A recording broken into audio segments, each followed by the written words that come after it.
Hi guys, welcome to the new Excel tutorial video. Today we are going to discuss double exponential smoothing, triple exponential smoothing with additive seasonality, triple exponential smoothing with multiplicative seasonality. And we are going to discuss how we can model these in Excel, and we are going to compare them that which one make more sense. So let's start. This time we start with the regular introduction page where we have that what are the models which we are discussing in this sheet and how to use this particular sheet and what is the color coding. Let's move to the another tab.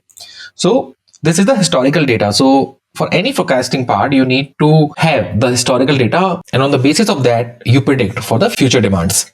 So here I'm taking 2 years of data, which is from January 2022 to December 2024. And these are the actual demands, and we are going to predict for the future demand, which is January 2025 onwards. After getting these demand, we need to move to the parameters. Yeah, so these are the parameters which we are going to use in our double exponential and triple exponential smoothing methodology. There's a tab in which I am explaining each and every metric and what are the model selection guideline and what are the parameters. You can just check that what is the value it should keep and what's the high value mean and what's the low value mean. Going back to our parameter screen. So basically there are 3 parameter which you use in double exponential or triple exponential smoothing, which is alpha, beta and gamma. Alpha is the level coefficient, beta is the trend coefficient, and gamma is the seasonal coefficient.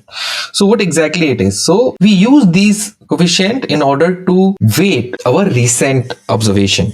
Okay. So let's say if you have higher alpha value, it means it is going to weight recent observation more. And if you have the lower alpha value, it means it is going to weight recent observation less. As we are explaining here, it is a smoothing constant for level. It can take value from 0 to 1. And recommended value is 0.2 to 0.4. So we are taking 0.3 here at the starting point. Okay. If you go for the beta, the same, the recommended value is 0.05 to 0.2. And for the gamma, it usually take the value of 0.1 to 0.3. Then it comes the seasonality periods. So what exactly does it mean? It means that number of period in one season. So let's say you have yearly seasonality. So you can say that the number of periods, if you're doing a monthly forecast, the number of period will be 12. And if you're having that the seasonality is quarterly, the period will be 3. So this is a very important factor in terms of seasonality. So you need to specify that at what time your seasonality comes. Your cycle of seasonality repeat after 4 months, after 3 months, after 6 months, and whatever it is. So accordingly, you have to put the value, the number of period in your one season. Your seasonality repeats in how much month. This is the value that how much time in future you want to see the forecasted value.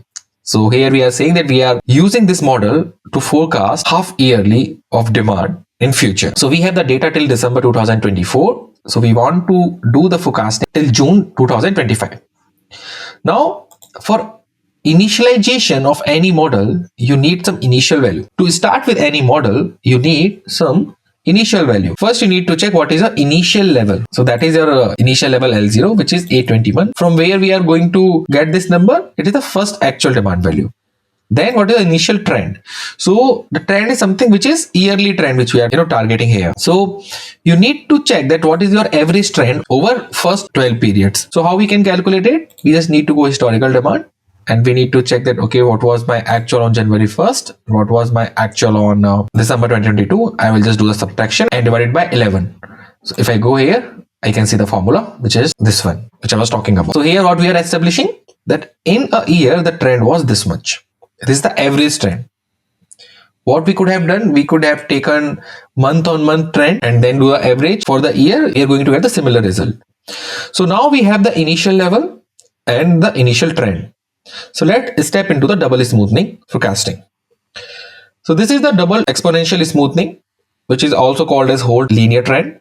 So it has only 2 things. One is the level, another is the trend. The formula of level is alpha multiplied by actuals plus 1 minus alpha plus level of previous period plus trend of previous period, which is t minus 1. The same way, what is the formula of trend? The trend for any time period should be beta multiplied by level of the same period in which you are calculating trend minus the level of previous period plus 1 minus beta multiplied by trend of previous period. Once you get all of these like level and trend, you just need to calculate the forecast by adding the level plus multiplying the trend for the time period. Let's say you have established level and trend for a particular period. Now you want to predict the demand for the future period. So for the first period, the trend will be multiplied by 1. H is the 1. But for the second period, the H will become 2. I will be talking about it. So how to model it in Excel? The initialization will be having a period number 0. So A21 is our actual one. And the trend is our 26, okay, which we just calculated in the parameter sheet. For all of our historical period, we can populate the month and actual values. Now we need to populate the level value. You just need to imitate this particular formula. So if you go here, we are just having a parameter sheet B10 value, which is the alpha. We are multiplying it with the actuals. Then we are doing a plus, then 1 minus alpha and D10 plus E10. So here we are saying that we are looking for the first period. So what we are doing the addition of previous period or the initialization period for level and trend. So this is how you can get the level for the January field. Let's move to the trend. Here again, we are following the same formula, which is this one, where we have parameters B11, which is value of beta, multiplied by D11 and D10. So what is D11 and D10? Which is this much. So here it is saying that you need to subtract the previous level from the current level. Okay. So if you see that A39 minus A21 plus 1 minus beta, which is 1 minus parameter B11, multiply by E10. What is the E10? E10 is the previous trend. So which is this one. Okay. So this is how you can get the label plus trend. And then for the forecast, you need to just sum it up, which is 847 in this hour. So this is how you are going to get your forecast. Now you need to calculate the forecast error, which we know that forecast minus actuals. So this is your error. And the same process you need to do for the all periods which are of consideration, right? In this case, till December 2024. Now, once you establish this, the final level and final trend value you are going to get, these are important in order to predict the future values. So for the future month, you start calculate your forecast. So as per our forecast formula, it should be, let's say the value of H is 1. The first future month should have the previous level plus 1 multiplied by previous trend. So if you go here, which is this much, which is the, if you go and check the previous level, which is T46 plus 1 multiplied by previous trend, which is 11.60. And that is how you are getting this forecast 1558. Yeah, for the second period, because you have established your LT and TT, which is level and trend, you just need to multiply your trend for the period for which you are calculating forecast. So this is the second period. So you are going to multiply 11.60 twice and we will get the second forecast number like this. So the same way, if we are going to the third period, it will multiply it by 3. So this is how you are going to get the forecast number for the future months. So now how this model is performing? How we can check it? We need to calculate some accuracy metrics. So here for this particular model, the mean absolute error is 118, which is just the sum product of each of our errors. Then the MAPE is 9.35%, again, which is the sum product divided by the count. And then the root mean square value is this one. Now there's another accuracy metric, which is tracking signal. So tracking signal talk about, are you doing over forecasting constantly or the under forecasting constantly? If your number is near 0, it means you are doing good. So if your tracking signal is negative, it means you are doing over forecasting. And if your tracking signal is positive, way too positive, it means you are doing under forecasting. So this tracking signal is being used to check how the model is behaving. So it is also very important metric. Now move to the triple exponential smoothing with the additive seasonality. So here you can see that Holt-Winters additive model. So the triple exponential smoothing model, also called as Holt-Winters model. In the additive model, the seasonal variation is constant and it is of the same magnitude regardless of the level. So you can understand it like that. Let's say whenever your season is coming, like Christmas or Easter or Thanksgiving, whatever it is, you are going to get same amount of lift in your sales regardless of what is your base level. Let's say whenever you are doing a sale of $100 million, you are again going to get a lift of $500,000. If you are a level of $2 million, then you are going to get again a $500,000. This kind of stuff. Okay, so it is not changing with the magnitude of your level. What is your base demand? So these are the additive seasonality. Again, so because it is a triple exponential model, so we have to calculate three things here. One is level, trend, and seasonality. If you see the formula, because it is additive, so we are doing sum here. In case of multiplicative, the formula gets changed not only for the forecast but also for the level. We will be discussing it further. So the first and foremost thing in order to calculate the triple exponential forecast is your seasonal factors. In our parameters, we have talked about that we have 12 seasonal periods in a year. Okay, so it is a yearly pattern. So in a year we will be having 12 seasonality. Okay, now how we need to calculate the seasonality is another question. So to calculate it, we have write down all of the seasons, which are the 12 seasons. Now we are going to calculate the seasonality for the season 1, okay, which is the January. Okay, so if you see how does it work, so for the seasonality in the additive model, you have to take the average of all historical demand in that season. If I go to the historical data, so the demand in January 2022, demand in January 2023, and demand in January 2024. I'm going to take average of all of them, and then I will subtract this number from the average of all the data which I have. Okay, which I'm doing here in this formula. So this is how you will get the seasonal uplift or downlift for each season. So you need to do this for all of your season. So let's say you have 12 seasons. So we are going to do the same for all of these 12 seasons. Now, again, we are just applying all of these formulas. Like this is the first row. With this row, we are going to use as initialization. And from the second row onwards, we can calculate the level, trend, and seasonality. So for the level, if I go, it is again saying that we need to multiply the alpha, and then there should be a subtraction from the actual minus seasonality factor. So because I'm doing it for Feb, which is the second season, so here actuals minus the season, the seasonality factor, plus 1 minus alpha, previous level plus previous trend. Okay, so here what I'm doing, 1 minus F13, F13 is my, so C28 minus F13, F13 is my seasonality factor, which is 253, plus 1 minus alpha multiplied by previous period level and trend. Okay, this is how I'm going to get the value of level. The same way I'm getting the trend value, applying the same formula, and the seasonality as well by following the same formula. After doing that, we are going to again calculate the forecast. And here again the case of the forecast is your level plus trend of a previous period plus your seasonality of current period. Okay, you need to follow this for each season repetitively, and then you also need to calculate your error. Okay, once you are going to do this for all of your periods, then you will be left with the level and trends. Now you need to predict for future 6 demands, correct? So these are your base level and base trend, and you will be having 6 seasonality factor here, which we are taking from here, which we just calculated.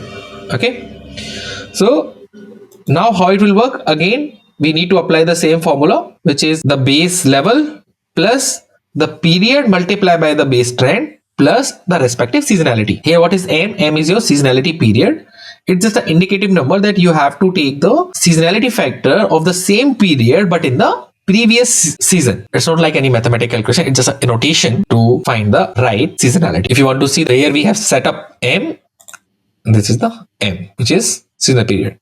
Anyway, moving ahead. So this is how you are going to get all of your forecast values. Now you need to calculate the accuracy metrics, which is for MAE, which is mean absolute error, which is 66, MAPE is 5.51, and root mean square value is 86. So now you need to pay attention on MAPE from the double smoothing. If you go to the double smoothing, the MAPE was around 9.35%, but in the triple exponential additive, the MAPE is around 5.51. Okay, so there is a significant improvement if we include the seasonality. Now let's move to the triple exponential smoothing with the multiplicative seasonality. So Holt-Winters multiplicative seasonality, it is for the data with trend and seasonality where seasonal variance grow with the level. So it is just like a percentage. Let's say when you are at 1 million, your seasonal lift is around 1%. And if you calculate it in terms of absolute value, it will be some different number. But when you are at 100 million, it will be that 1% or 10% of that 10 million. So it is growing with your base demand.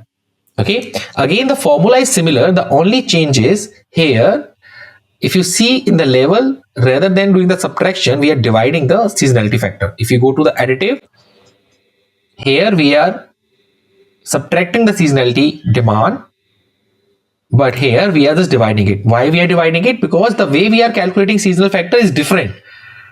Right now we are calculating the seasonality factor as a ratio, Here we were calculating the seasonality factor as a unit. Then how we are going to calculate, I will be talking about it. Then the another change is here, where in the seasonality factor calculation, again here you are doing the subtraction of the level, but now you need to divide the level. In the forecast itself, you need to first sum up level and trend, then you need to multiply the seasonality factor. Here you are doing a addition. So this is the basic difference between the additive and the multiplicative model. So now how you need to calculate the seasonality factor in case of multiplicative model? So it's very similar. Here what you need to do, rather than doing a subtraction from the average, you need to do a divide. So you are going to take the average for each of the demand on that particular season, and then you need to divide the whole average with the average of overall demand. So that is how you are going to calculate the seasonality factor for each of your season. Now moving ahead, in order to calculate the level, trend and seasonality for the model, again the first row will be an initialization row, and from the second row, as we are going to follow the formula likewise, that we are using the parameter B10, which is alpha. Here C20, which is the actual, divided by your F13, which is the seasonality factor in the same period, plus 1 minus alpha, the last period level and trend need to sum up, which we are doing here. So this is how you are going to get level. For the trend, using the value of beta, parameter B11, multiply by D28 minus D27, which is the difference between the current level minus the previous period level, plus 1 minus beta multiply by the previous period trend, which is this one. So that you are going to get your trend.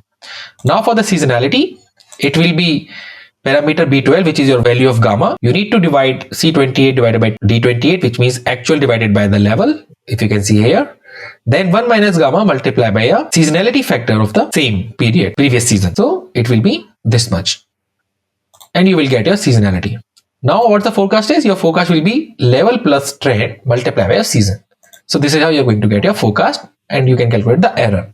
You need to repeat this particular calculation for all of your periods, and then you are going to get your final trend level and your trend. For the future prediction, you will keep all of these same. Now for the seasonality factor, you will keep all of your seasonality factor from your previously calculated seasonalities. You will put it against your future periods. So for the first period, it will be level plus 1 multiplied by trend and multiply by seasonality factor, which is this much. For the second period, you need to twice the trend and then multiply by the respective seasonality factor, and you will get this number. So this is how you can get the overall future prediction demand. Again, need to check the accuracy metric. So here the metrics are: your mean absolute error is 65, MAPE is 5.28, and root mean square value is 80. So here what you can see, that from the additive model we have improved a bit. Here the MAE was 66, MAPE was 5.51, and RMSE was 86, but we have improved a bit here. So this data closely imitate the multiplicative model for the forecasting, so you can get better result over here. So if you are going to compare the result of all of these models like this, so here we can see that this is the forecast of double smoothing, this is the forecast of triple additive, and this is the forecast of triple multiplicative. We can see that it is quite optimized. And if we see what is the MAPE, is the 9, 5 and 5.28.